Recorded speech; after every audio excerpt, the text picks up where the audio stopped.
The doctor didn't look up from his clipboard when he said it. 6 months, maybe 8 if I responded to treatment. I was 74 years old, stage 3 cardiac failure. My heart was operating at 28% capacity. The room was cold, fluorescent lights, a paper gown that crinkled every time I breathed. He slid a pamphlet across the desk. End-of-life planning resources. I drove home alone. I sat in my driveway for 45 minutes. That was 11 years ago. I am 85 years old. I walked 2 miles this morning, and I am going to tell you exactly why I am still here.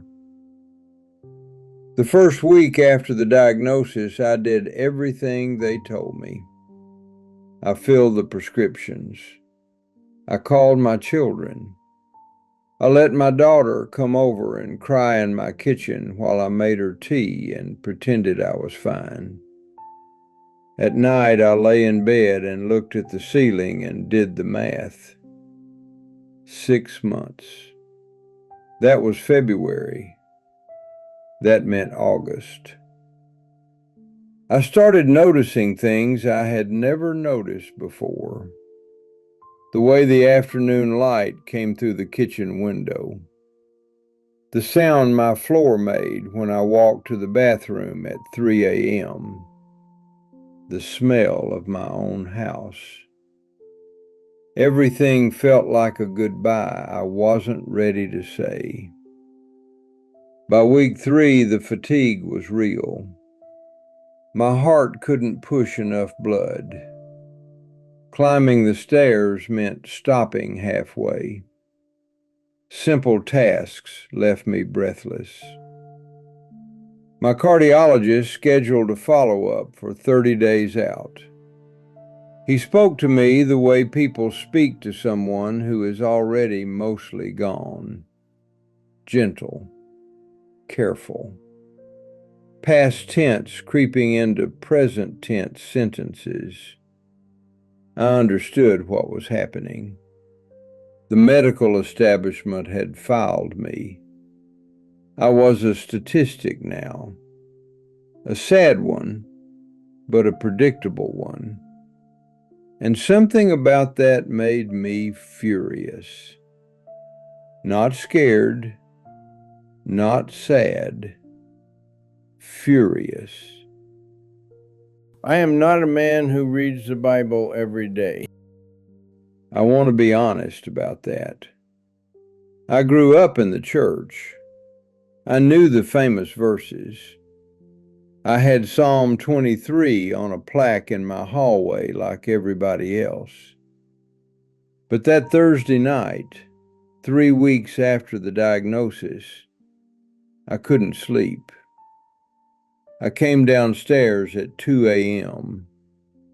I sat at my kitchen table, and I picked up the Bible that had been sitting on my shelf for 11 years, mostly unread. I didn't pray first. I didn't ask for guidance. I just opened it. It fell to the book of Ezekiel, chapter 47, verse 12. Their fruit will serve for food, and their leaves for healing. I had never read that verse in my life. I sat with it for a long time. Leaves for healing, fruit for food. I started reading around it. Ezekiel's vision of the river, water flowing from the temple. Everything the river touched came back to life.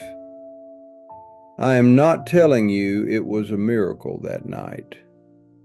I am telling you something shifted. I had spent 3 weeks thinking about dying. That verse made me think about what I was putting into my body, what I was feeding a heart that was fighting to keep me alive. The next morning, I threw out everything processed in my kitchen. Everything. I went to the store and I bought things that grew in the ground. I started walking. 10 minutes, then 20. I stopped watching the news at night. I started sleeping. I did not tell my cardiologist what I was doing. Not yet. I just decided that if I was going to die in August, I was going to be alive until then. My 30-day follow-up appointment came. My ejection fraction, the measure of how hard my heart pumps, had gone from 28% to 34%. My cardiologist looked at the numbers, then at me, then at the numbers again. He said, "Whatever you're doing, don't stop." That was not a cure. I want to be clear about that. I still have a damaged heart. I still see my cardiologist. I still take one medication, but I did not die in August. I did not die the following February either, or the one after that. I have buried 2 friends since that diagnosis. Good women. They fought hard. I do not think I am better than them. I do not think I deserve to live more than they did. I think I got furious at the right moment. I think a river verse in an obscure book of the Bible at 2 a.m. made me decide to fight with everything I had left. If you are sitting with a diagnosis right now, or watching this for someone you love, I need you to hear me. You are not a statistic. You are not a pamphlet. You are not the number on a clipboard. Fight with everything, with prayer, with food, with movement, with fury if you have to. Refuse to be filed. If this reached something in you today, subscribe to this channel.